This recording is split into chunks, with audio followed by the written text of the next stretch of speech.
This is part 2 of chapter 1. We're going to talk about the communication model, or you might hear it referred to as the transactional model or the transactional process of communication. But I've included a diagram that's right out of your textbook. And here we see this first participant here is the one who originally encodes the message. So this person is thinking about what they want to say, either orally or thinking about what they're going to write, send it in a text message. Then they send that message through one or more channels over to this participant, let's call it the receiver. That person hears the message, they're listening, and they decode the message to make sure they understand it. Best case scenario, they send some feedback to the participant, nodding, yes, I understand, or no, I don't agree with you. But they send some feedback to the original message sender. While all this is going on, you have to understand the context. What is the relationship between the two people? What's the history of this conversation? All those things about the context that we talked about in the video for part 1.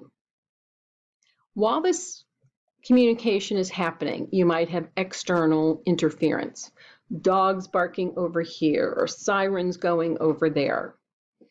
Have to make sure that that doesn't get in the way of the shared meaning, what you're trying to accomplish.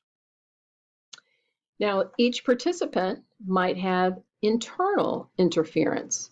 You're thinking, man, I don't want to have this conversation. I'm not happy about this. That also has an impact on the communication process.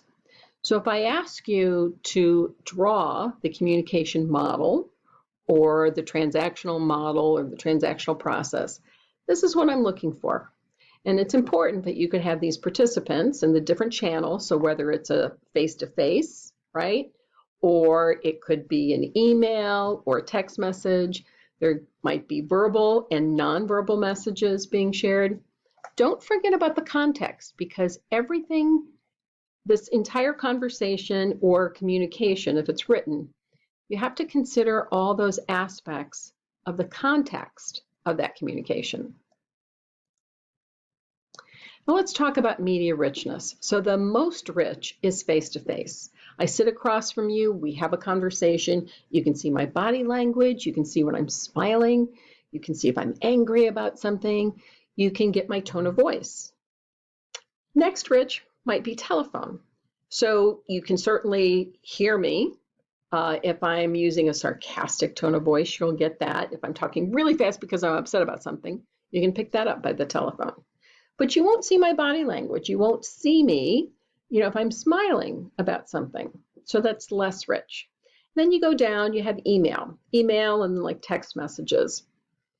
With these, they're less rich because you don't have the nonverbals unless you include emojis. Hopefully you choose the right emojis. Then you get to letters and even bulk mail, those flyers that come in the mail all the time. Those are less rich channels to communicate. And this arrow over here shows the channel richness. These down here are very low in richness, and here it's very high. So what are some of the advantages and disadvantages? Face-to-face, it's very personal, right? You can really develop a connection with someone when you're speaking with them. It's two-way and it's synchronous. So if I say something, you can immediately give me feedback and say, no, I don't agree with you, or yes, it's a great idea. Get very quick feedback. It's synchronous. Some of the disadvantages, you don't have a record of that conversation, right? It might be a hallway conversation you will have with someone, there's no record. It is spontaneous. And sometimes in spontaneous conversations, you say things that upon reflection, you wish you had not said. So that might be a disadvantage. And it's difficult to disseminate that to other people. If we come down to the less rich, like emails or texts or letters, there's a record of what you said. So if you need documentation, you will have it. with an email or a text message. It's premeditated. So you can think about what you want to say, you can write it out, and then wordsmith it and craft it and change the language until it sets the right tone, uses all the right words. And it's easily disseminated. You can send that message out to one person or 20 people or 20,000 people. It's very easily disseminated. So the disadvantages, it provides a record. So if it's something that you would prefer that you don't want to come back to haunt you, don't put it in an email or a text message or a letter. You know, once you send something out to cyberspace, once you post something on social media, it is there forever. And it can be very impersonal. Certainly is one way. You send something out and you're not there when that person receives it. So you don't know how they interpreted it. You're not getting feedback. If you do end up getting feedback, it's usually very slow and really after the fact. Okay, I want you to head to your book and look for these characteristics of communication. So the first thing is that communication has purpose. And your book lists 5 things that we communicate for a reason. And these 5 things are what I refer to as the functions of communication. So first of all, you communicate to develop and maintain your sense of self. And in Chapter 2, we'll talk a lot more about self and self-concept, self-esteem. But remember that the first one is to develop and maintain a sense of self. Second, to meet social needs. We are social beings and we want to connect with other people, and communication is one of the ways to do that. Third, we need to develop and maintain relationships, and you do that through communication. Fourth, you want to exchange information. So it might be that you need to find out about something, and communication is one way that you do that. And the fifth purpose or function of communication is to influence others. Another thing to remember is that communication is continuous. You cannot not communicate. So if you're in a classroom and you have your head buried in a book, you're communicating. You're communicating either that you are really sleepy, or you're bored, or you find the text so fascinating that's much more fascinating than a lecture. But no matter what, you are communicating. Communication is irreversible. You can't unring a bell. Once that bell has rung, it's been rung. You can't change it. If you say something that you regret, you can apologize and say, I'm so sorry, that didn't come out quite the way I meant, or I'm so sorry, I didn't really mean it that way. So you can apologize, but you can't reverse it. It's out there. They heard it the first time. Communication is irreversible. Communication is situated. What does that mean? It's situational. Think about this. Do you use swear words? Well, most people do from time to time. And when I ask that question, I usually get a response of, well, it depends. Yeah, it depends on who you're with. If you're with the pastor of your church or the priest, you probably are not going to use swear words. If you're with one of your instructors, you're probably not going to use swear words. But if you're hanging out with your friends and you drop something on your foot, you might. So it depends on the situation.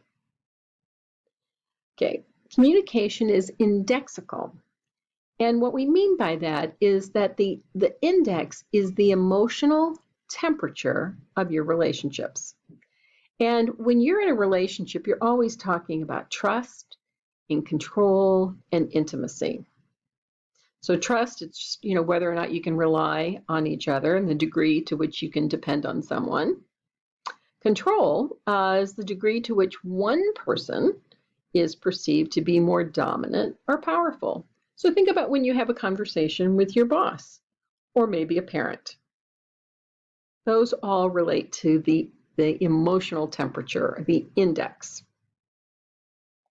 Communication is learned.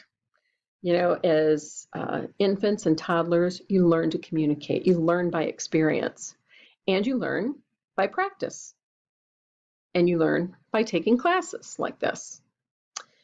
Communication messages vary in conscious thought. What we mean by that is that, especially with a spontaneous message, you may not really think it through before those words come out of your mouth.